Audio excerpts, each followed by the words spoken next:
So this is Bowtie Dave for my first official garden tour. This is going to be a one-take wonder somewhat. So hang on as we cover some of the things in the garden. I'll try not to let the sun shine in your eyes like that again.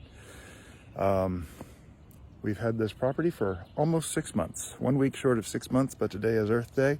So I thought it would be a really good time to do a tour here. Again, this is Bowtie Dave coming to you from Bowtie Life. So here we go. I'll turn you around here. You can see the beginning here is my strawberry patch. And this is actually a pretty good sized strawberry patch. Very pleased with how it's coming out. We're actually eating a lot of strawberries from it right now. We have 4 different kinds of strawberries up in here. These in the front, these very prolific ones, there's my shadow. These very prolific ones are seeds I grew from a organic Walmart strawberry a couple of years ago. And they, as you can see, they're producing quite prolifically already. This is April 22nd. We ate a few of these this morning, and they are delish. No idea specifically what kind, I'm just calling them the Walmart strawberries. Back in the back here, we have some Ozark Beauties. I believe I have 3 of these. I thought I had, no, I have 2 of these. These are Ozark Beauties. They have not quite started to produce. I did plant them. They were not much smaller than this when I got them from Lowe's, but I'm seeing them progress and progress positively, so they're looking real good. That over there is a sweet berry. It is beautiful. Oh, there goes a skink. Very welcome in the garden. But these things are beautiful, just beautiful. I have never imagined a strawberry this pretty, and it is starting to produce. You can see here, oh, I need to get that off the ground. So one of the things I'm doing here is I'll take these little lids that I've collected from our water filter and put them underneath the strawberry so they won't be so quick to rot. And with this little bunch here, just put all those right there, and that will do nicely. So, and then the third kind over here is Quinault Strawberries, and these are supposed to produce some very large strawberries. There's an airplane flying over. We get a lot of fighter jets here near the Eglin Air Force Base in Destin, Florida. We're in Destin. The Eglin Air Force Base is across the water. This is actually a poblano plant, and it's been overwintered. I say overwintered, I actually just trimmed it back and it's been growing already. So now the trees that are here, there are actually 6 pomegranate trees here. They're looking beautiful, and you can see the bud here. And what happens is this part back here will engorge with seeds, and it will become the pomegranate. You can recognize the little serrated edge right there. That's what's at the bottom of the pomegranate. So it's very cool. I've never grown pomegranates, so this is a new thing. That is a bag of chocolate mint in the middle next to the turtle. The mint is discouraging for rodents, squirrels, things like that. Another thing, of course, is all the little red rocks. And you'll notice there are a lot of them. I mean a ton of them. 357 rocks painted red, and they act as decoys, and they really seem to be working. I almost never see any bird damage from strawberries, because what they do is they come down, they see something red, they go investigate, see it's a rock, and then they leave the bed alone. And the key thing here is you got to have enough of them out there. Definitely have to have enough out there. So this is enough, I think. I may have to put more later, but when I have more strawberry plants, but it has really worked. I've actually seen squirrels just stick their nose up at my useless strawberry patch. Well, I actually painted them red because one day a squirrel came down this phone pole. I watched him walk over. He took a look at me right about here. He walked over, took a strawberry, and ran up that big tree over in the distance there. It was hilarious. That was the day I pulled out the paint and the rocks. But it really works. So this is what's left of my wood chip pile. You'll see wood chips all over the property. This pile actually it started here and it went all the way out into the road and the driveway about there. It was enormous. So a little bit about what this video is for. It's actually going to be my own record, but I'm happy to share it. A lot's been going on here and I want to be sure I have details as we go along.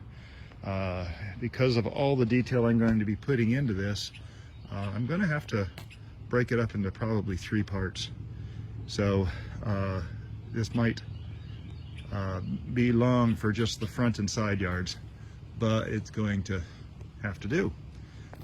In the American sycamore right here, very pleased with that. You can see the top of that magnolia is starting to bloom out, which is just gorgeous. If you're on the Facebook page for Bowtie Life, you'll see why that's so important.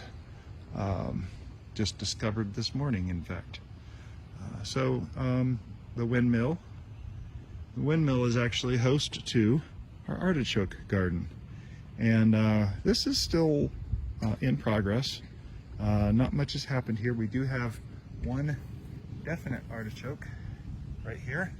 That's a green globe artichoke, and holding out hope for it, though we do have a whole lot more seeds planted in here, and I actually think I may be seeing some little baby artichokes popping up everywhere. Oh my goodness, that is exciting. I see one right in my shadow here. That, I believe, is a artichoke getting ready to pop up there. So I planted a whole bunch of seeds. I actually did some seed starts and planted them, and that one, that's the only one that survived the snails. Oh, speaking of snails, you'll notice we have a lot of nasturtium everywhere. This is nasturtium. Nasturtium have kind of a peppery taste. They're edible. They're delicious. That right there is a red oak. I picked a lot of these out from my neighbor's tree. But they're edible plants, and they have a little bit of a peppery taste, which is something the snails don't like. And so when you plant nasturtium around, it seems to run off the snails, because ever since I planted nearly 400 nasturtium on the property, the snail and slug pressure has disappeared. It is, of course, Friday, so that was my trash truck. Fortunately, I didn't put out a can today, so there's a little grass right there of some kind. If you know what kind of grass that is, please let me know. I'm very curious. I just cut it back. It's already shooting out. It was about an inch long the day after I shot it. I cut it back. So in the Windmill, we just have some petunias from a big box store. Petunias? Yeah, I think petunias. Anyway, Jennifer just wanted to have some. There's some extra nasturtium that are waiting to get planted out. Right here, this is very exciting. This is a fig tree.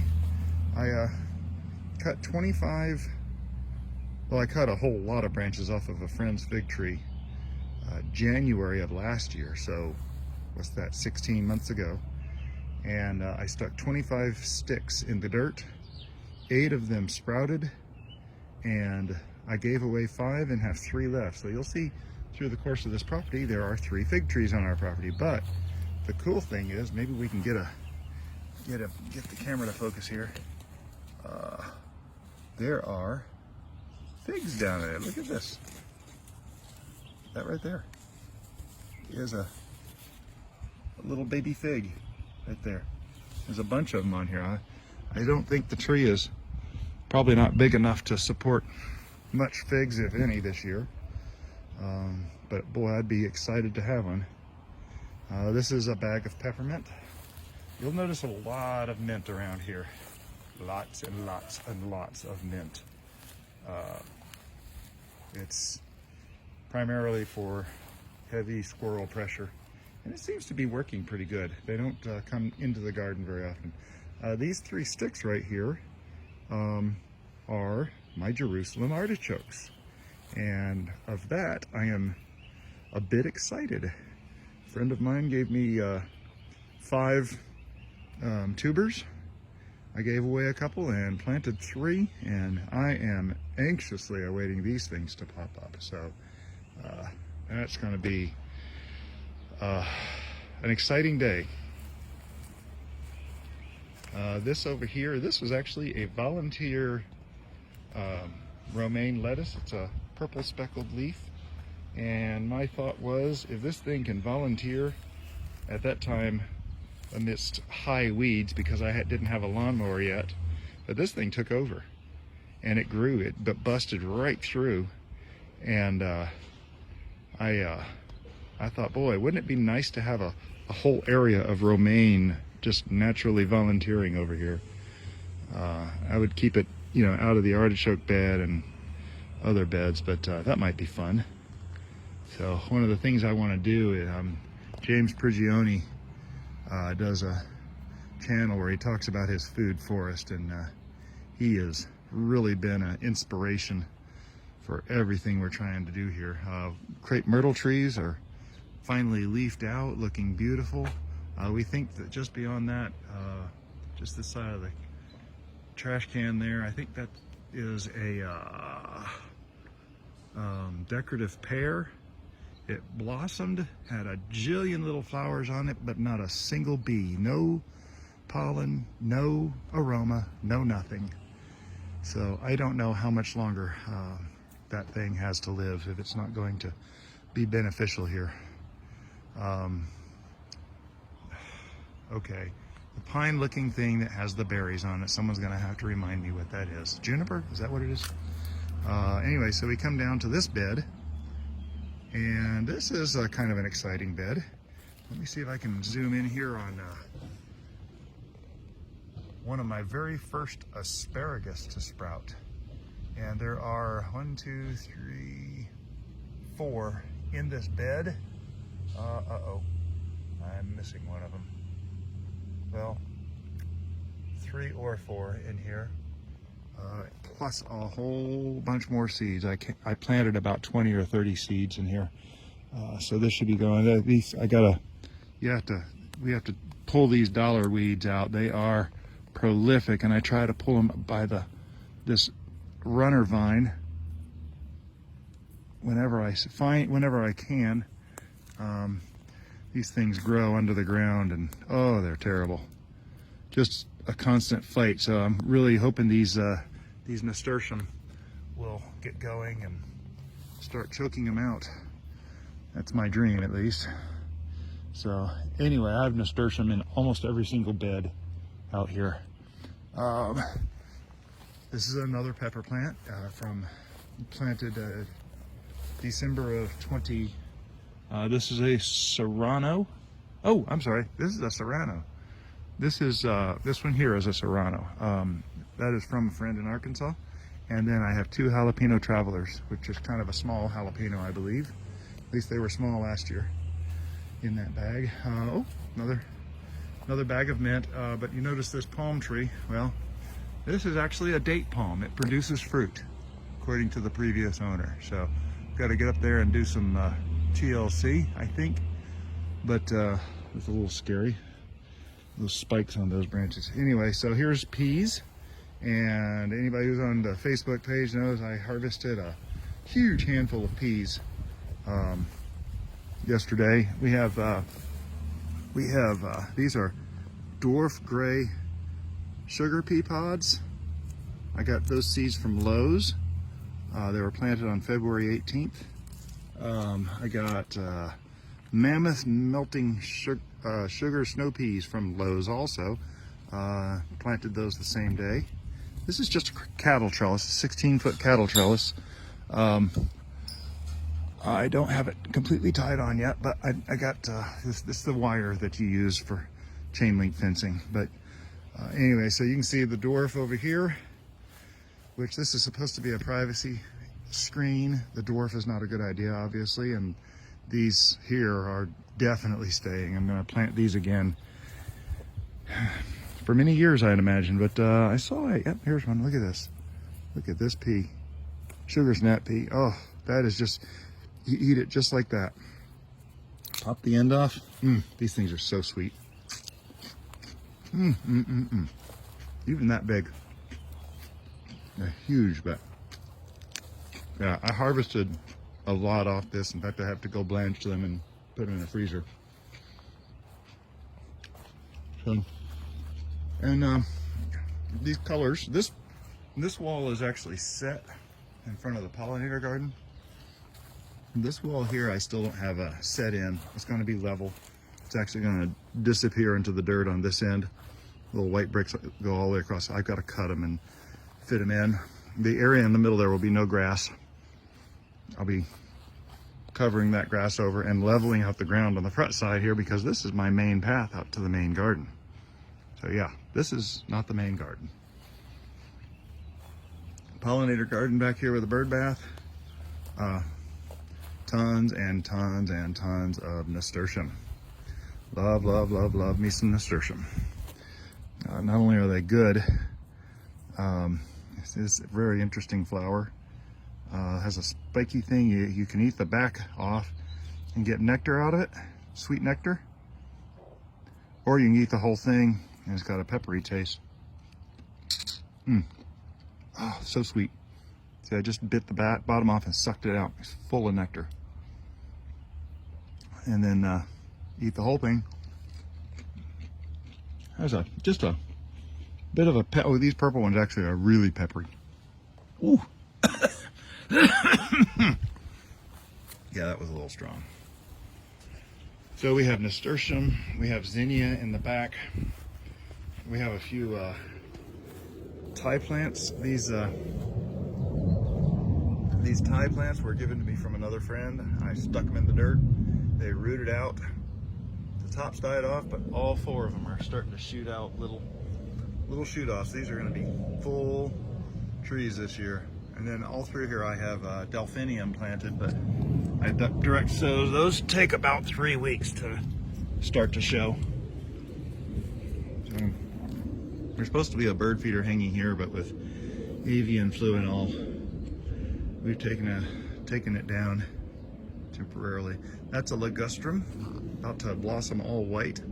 Ligustrum is kind of an annoying bush for people with allergies. We'll have to see what happens here. Got a few of these. This hedge is really interesting. We got azaleas, we got ligustrum, we got boxwood. The different kinds of azaleas. We have white, we have red, we have pink, and then another ligustrum down the end there's already done its thing for the season. This one here is, I believe this is our orange bell. Yes, these are 4 orange bell pepper. And looky here, they've already blossomed and they have a little bell pepper there getting ready to grow. I'm so excited. There's a blossom. There's a good sized bell pepper. Oh my goodness, that's so exciting. Behind the peas, we have 2 types of beans, and these have been a little slower to take off. I did just notice this one's starting to get buds. I am a little disappointed in how short they are. I thought they were supposed to grow taller than this. Maybe they still will. There's little pink buds, or purple buds. Oh, whatever color that is. I'm not a color person. But this one here is Ideal Market Bean. Got it from Seed Saver Exchange. These were planted on February 18th, so 2 months ago. And these here are Kentucky Wonder Pole Beans from Seed Saver Exchange. Again, planted on February 18th, and these haven't started budding yet. I don't know if it's sun, nutrients. Speaking of nutrients, Most of my beds are made with highly composted horse bedding and manure. The piles I got for free were aged between 6 and 20 years. And so we're very highly composted, amazing soil, but I don't know what the nutrients are like, and I need to do some soil tests or something. Now this next tree here is a grapefruit tree, and it has already blossomed out about a month ago, and if we can find a place here, there are tons and tons of little tiny grapefruit all over it. It is gonna be a good harvest.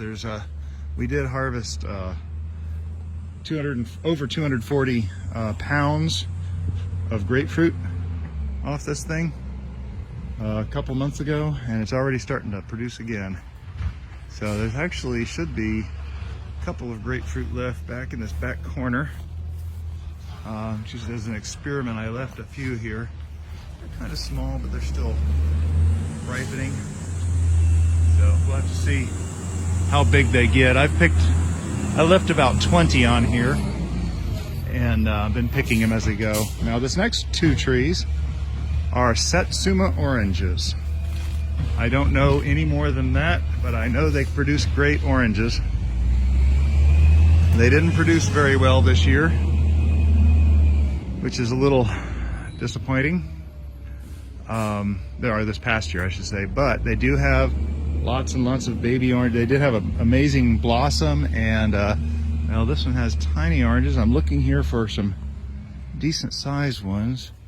There's some pretty good size, and here's a, I think I'm getting there. That's a little orange right there. The Satsuma orange is a orange with what they call a zipper peel.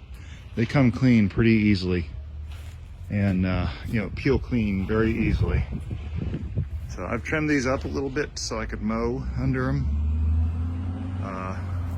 Same thing with the grapefruit tree. I got another branch I need to take off up there that's hanging down. Two of them I see. But anyway, some bags of stuff either given to me or bought. This Stay Green brand from Lowe's, I really find their product to be very consistent. It's been one of the biggest problems I've had finding soil when I need it, and Stay Green has been by far the most consistent I've found.